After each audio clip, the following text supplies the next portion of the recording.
Thanks for listening to the Upstream Leader podcast. Busy season is behind us, which means we've officially entered what we at Upstream call development season. The time of year when firms can finally step back, invest in their people, and focus on building a stronger future.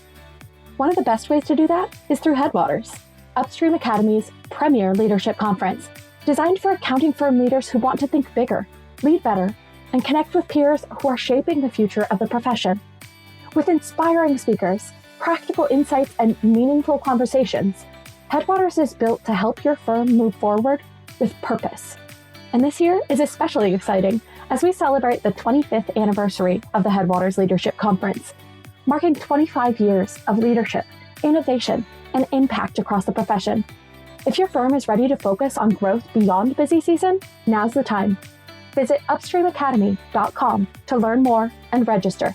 That's upstreamacademy.com.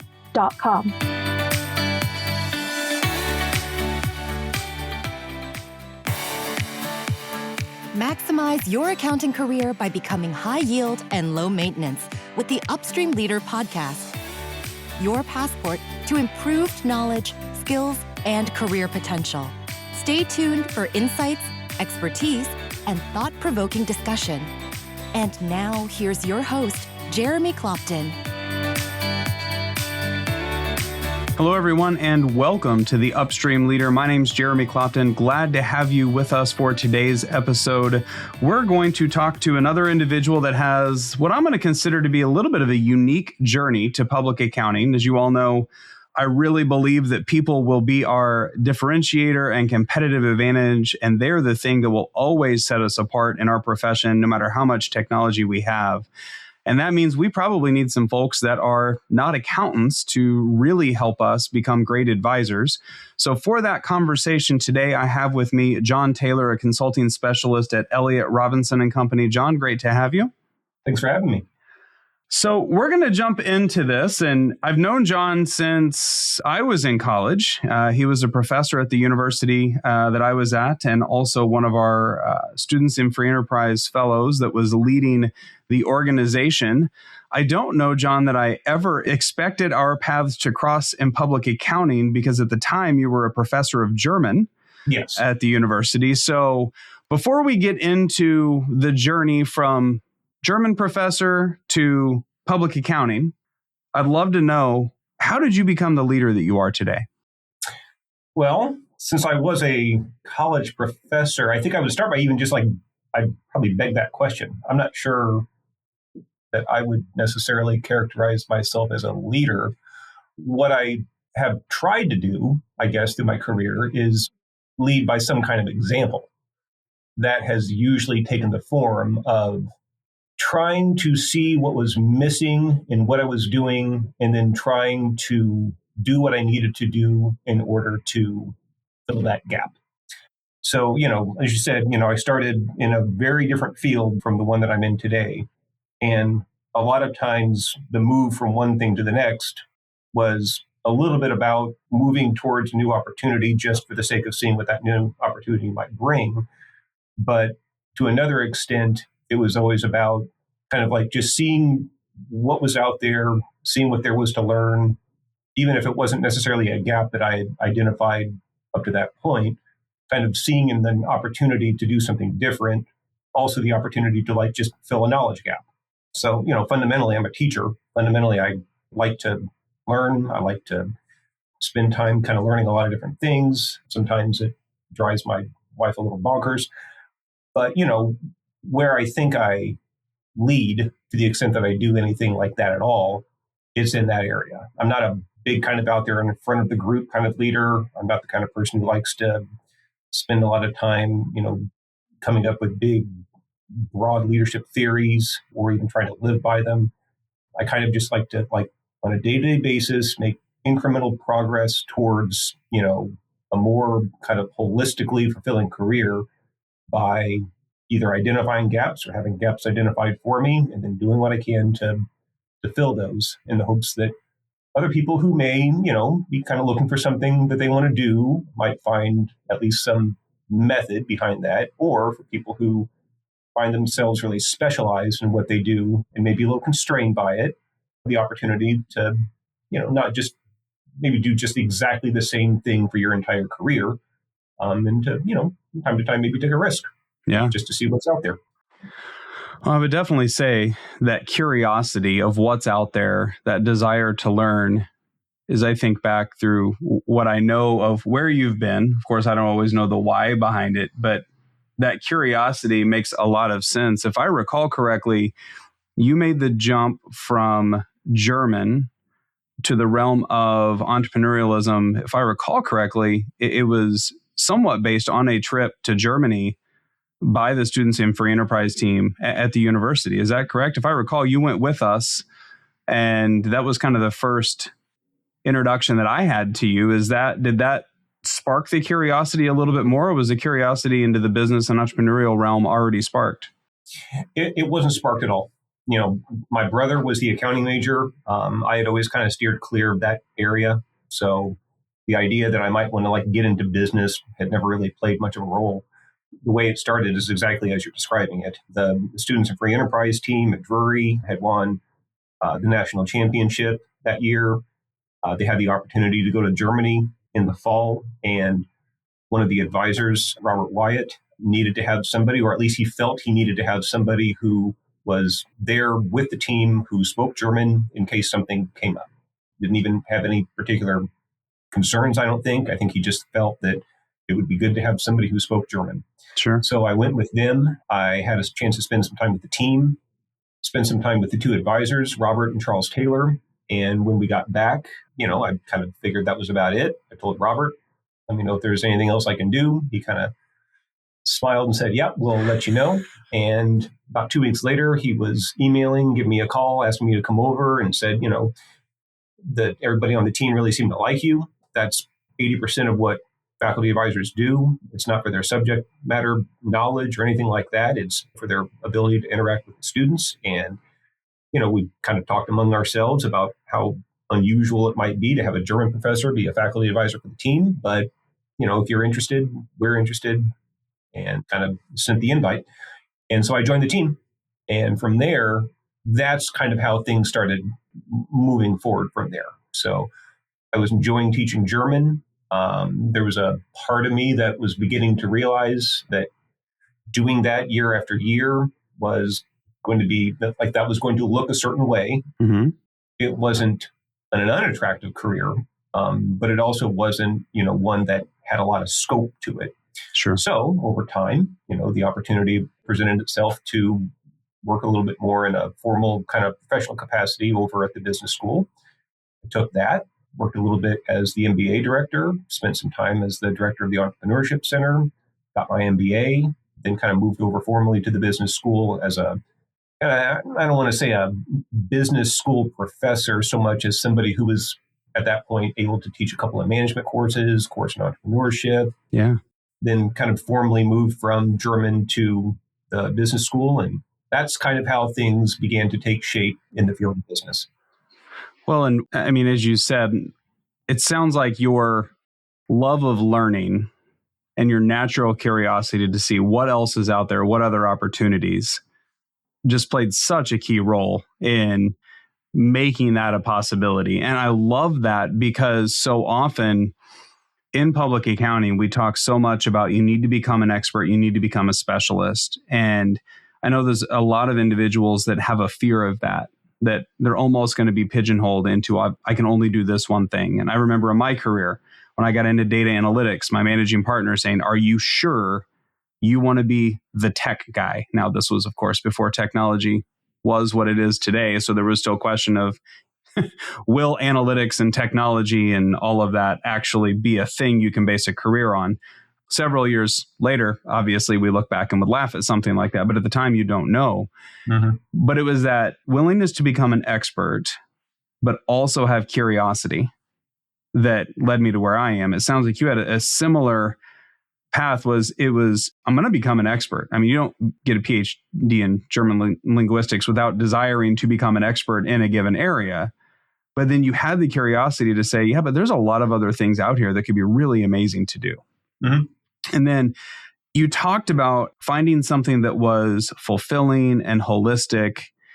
I can't help but think about your next step in your journey, which was, if I recall correctly, you became, after the Entrepreneurship Center at Drury, you were the COO of Askinosie Chocolate, which is a chocolate company run by a former defense attorney, a criminal defense attorney at that, who also was looking for something more fulfilling and a bit more holistic than just what he was an expert in.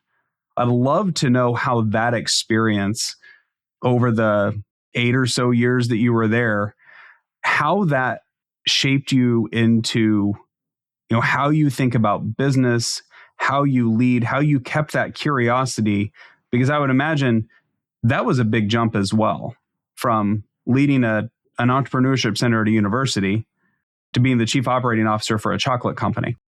That was probably the biggest jump.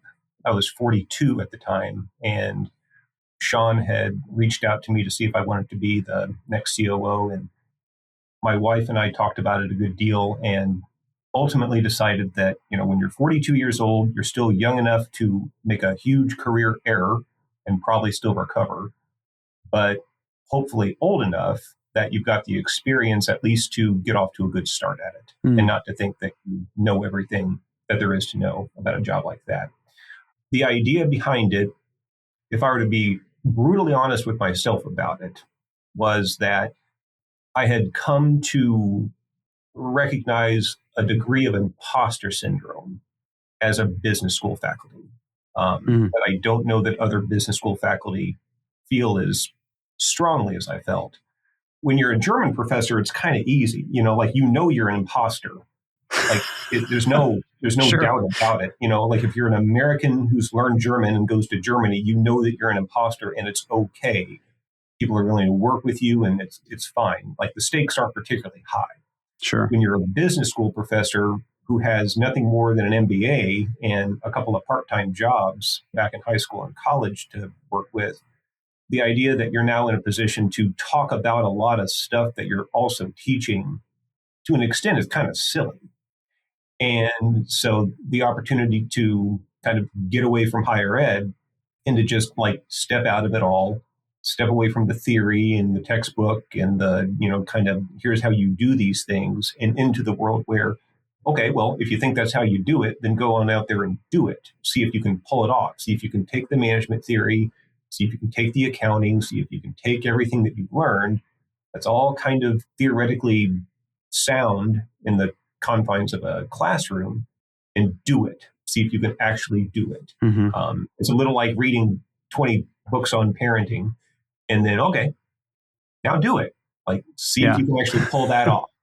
And that's what that was primarily for me, at least, all about. There was also the, chance to work for a cool company that does some cool stuff around the world and have the opportunity to kind of meet different kinds of people. It was all about that as well. But primarily, it was about finding some degree of balance between what I knew at a purely academic level and what I felt would be good to know on the ground in pure day-to-day practice.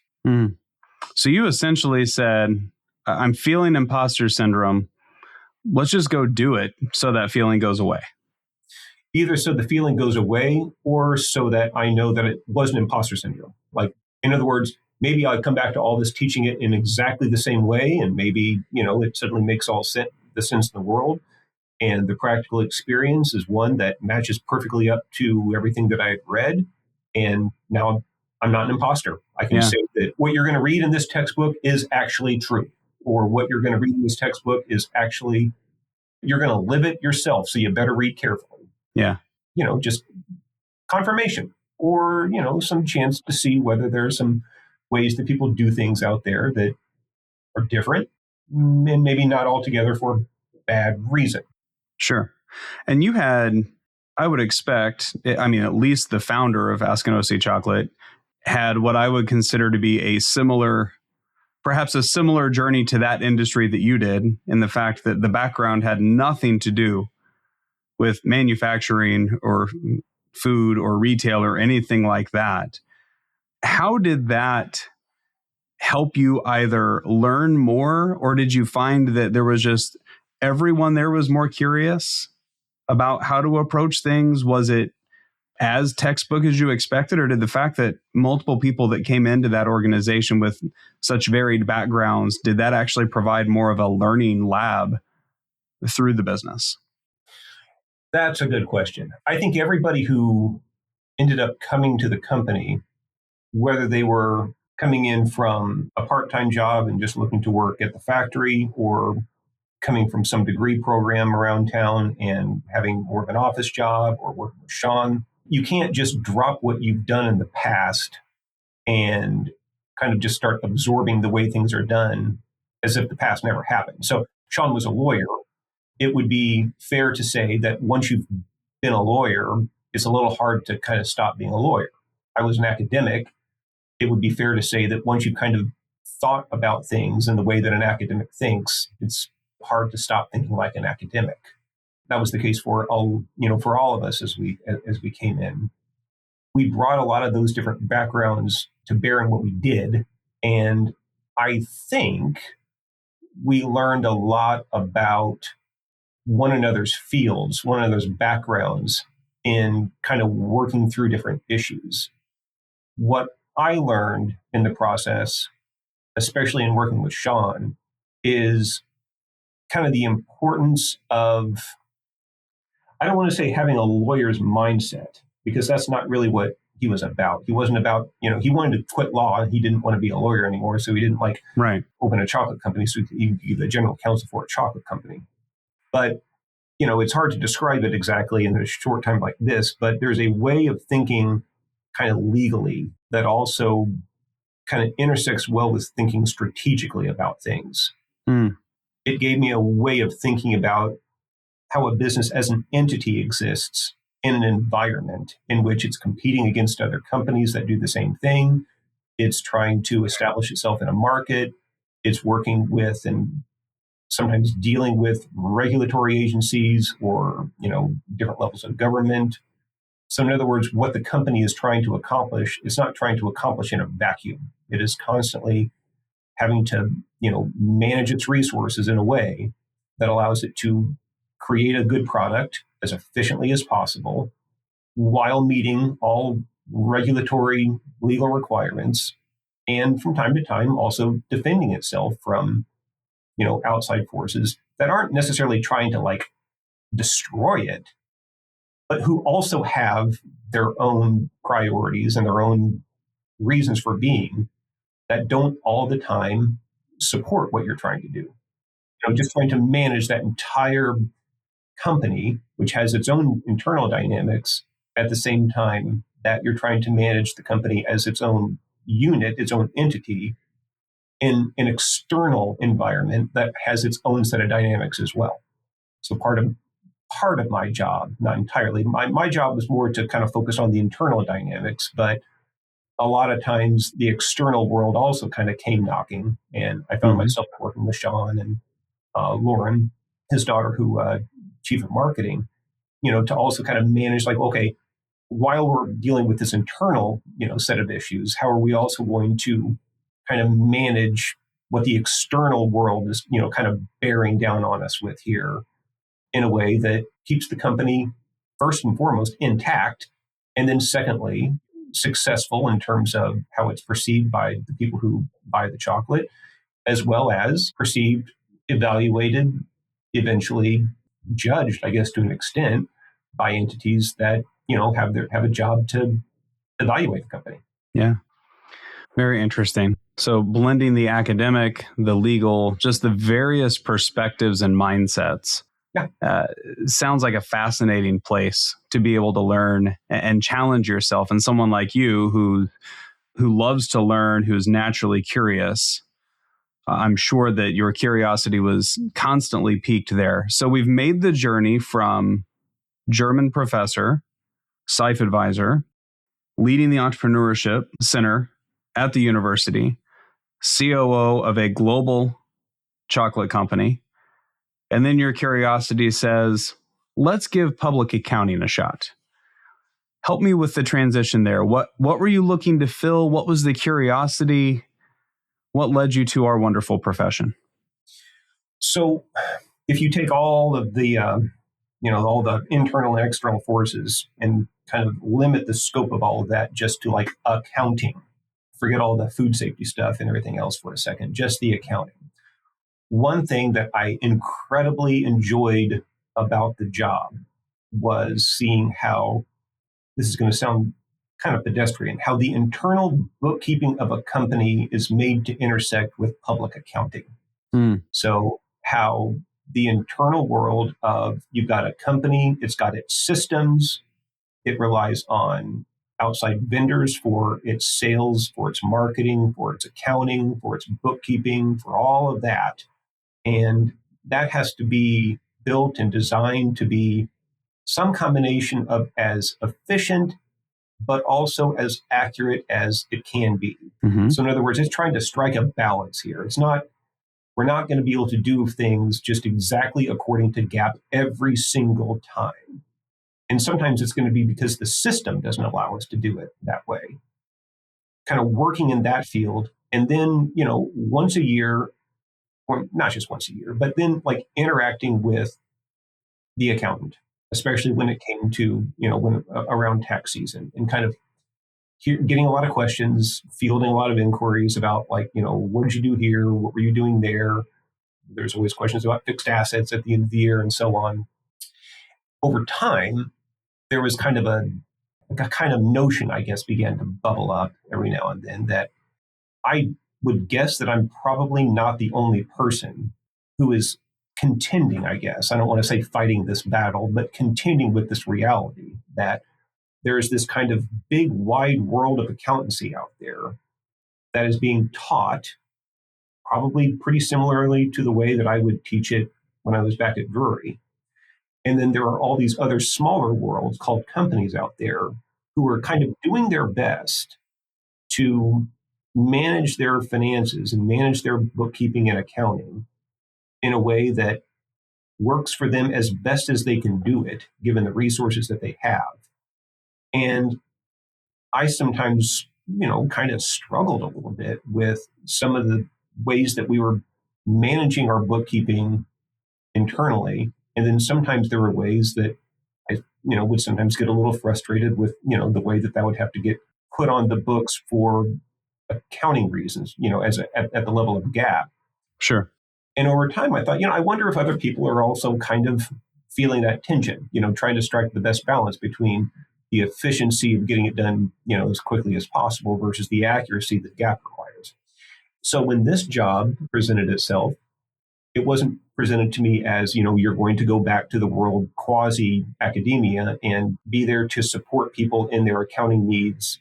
And also from time to time, maybe like wag a finger or two about how they're doing their stuff. But it also wasn't presented as, don't worry, you don't have to follow GAAP. You don't have to worry about any of that. You can just kind of help them get their stuff done. It was, I read positions like this as, well, you probably have the academic background for it, but it's also good that you have the practical experience to bring to bear, because this job is going to require you to first and foremost have an understanding and some level of empathy for people who are trying to run a business and they're trying to do the best that they can. And they may not be doing it just exactly so. They may not be doing it exactly in conformance with GAAP. And sometimes it's because they're being a little lazy, but sometimes it's because their system doesn't allow them to. Sure. And sometimes they want to know how to do it better, which may not necessarily even mean doing it closer to GAAP. It may just mean that they just know that they're kind of doing it an old way or it's taking them too long. And the job here is to kind of do a lot of stuff that sums up and ends up being kind of the product of everything that I've done up to this point in my life. So, you're going to be a little bit of a teacher. You're going to have a little bit of the background. You're going to need to use some of your background from when you were a professor, but you're also going to need to have the ability to work with people, probably more or less in the same way that you work with people when you were in private industry. Very interesting. It's going to be good to be able to approach a client who's looking for consulting help and not bookkeeping assistance. Yeah. But first and foremost, not get in there and get real critical to start with. Like, okay, well, how are you doing what you're doing? I'm going to assume that you've been trying your best. So how are you trying your best? Let's start there.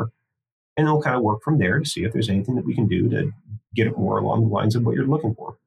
Yeah. And I would imagine that your background also makes it a lot easier to empathize. when you're working with the clients that, hey, I get it. I've been there. I've done that. I've seen that. I've lived it. Right. There is a path forward. We can talk to you about that. And what I love about it is you don't have to be an accountant to care about your clients. You don't have to be the world's best tax accountant. You don't have to be the best auditor. I mean, you don't have to be an accountant, right? That's not one of the degrees that you have. You have several. That's not one of them. But what you do have is you have a desire to learn, a desire to teach, a desire to be compassionate in the background that allows you to show up for people. To me, that's one of the things that makes our profession so great is you don't have to just be a great accountant to be outstanding in this profession. Mm-hmm. Arguably, you really need to care about wanting to help people become better at what they do. It just so happens that that's accounting and business. Yeah.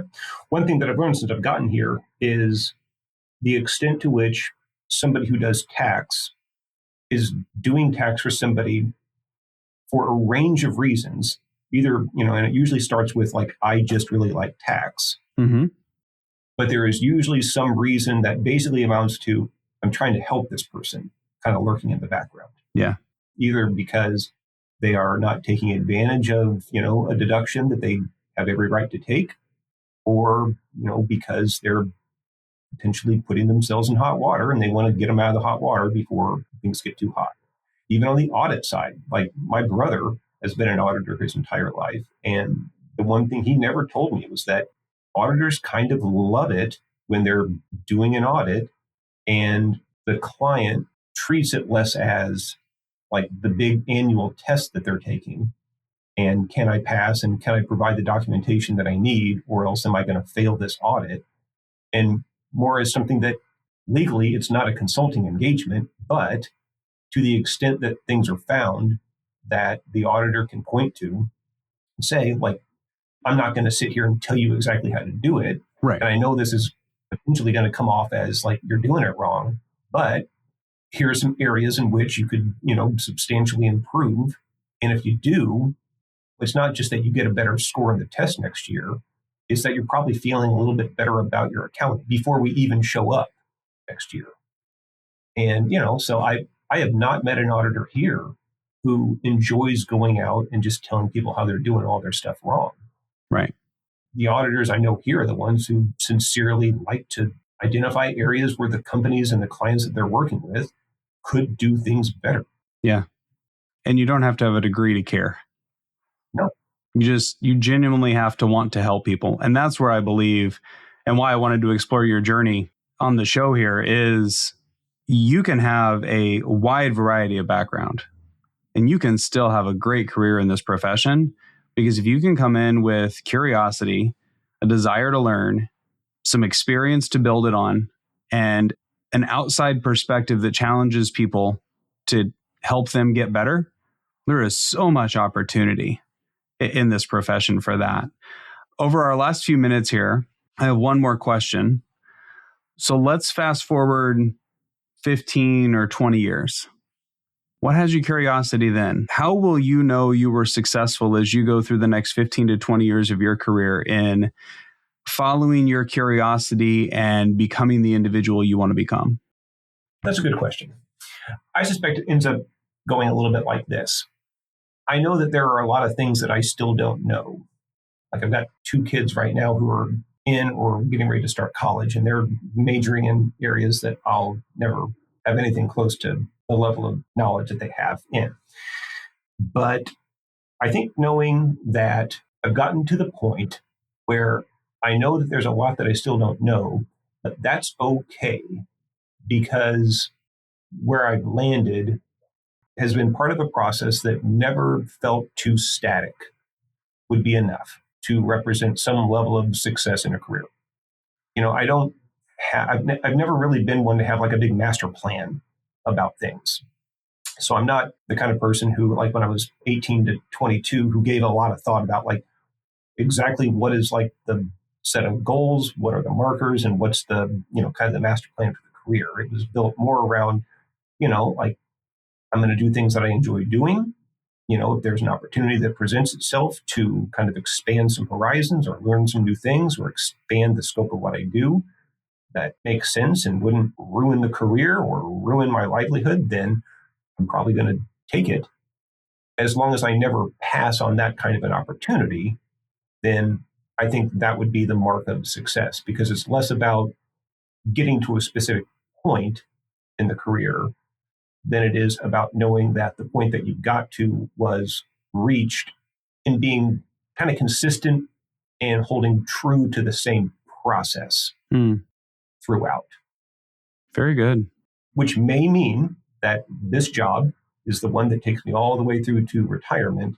And that's not something that's too hard to imagine. Sure. Because what I'm learning here is that in a consultancy role, there's a lot about accounting left to learn. And there's also a lot about how business is done on the ground to learn.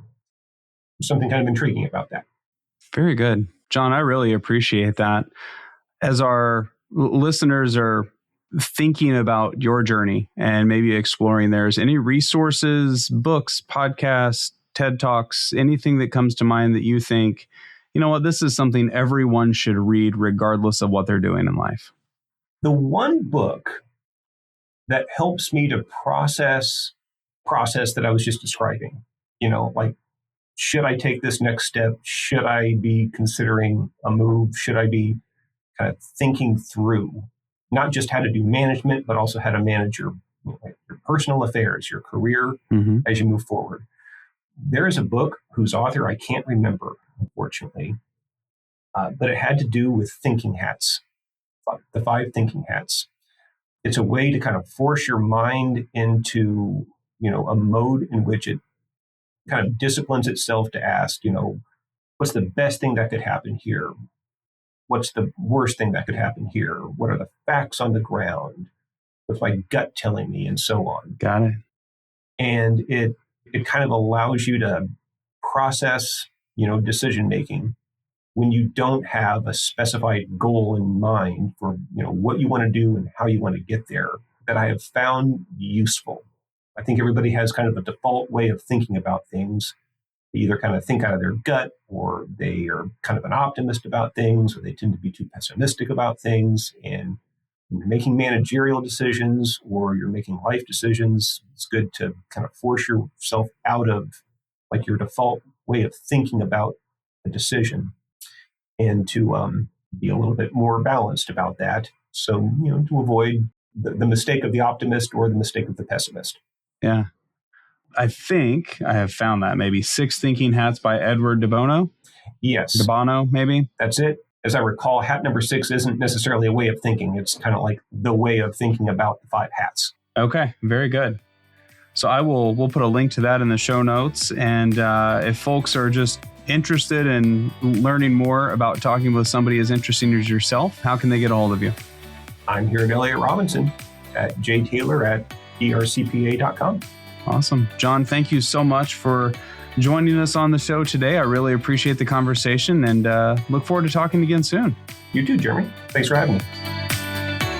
Thanks for joining us on the Upstream Leader podcast. We hope today's episode has enriched your understanding of what it takes to become a high-performing leader in the accounting profession. If you'd like to hear more episodes, subscribe on your favorite podcasting app and visit our website where you'll find full show notes and more. theupstreamleader.com.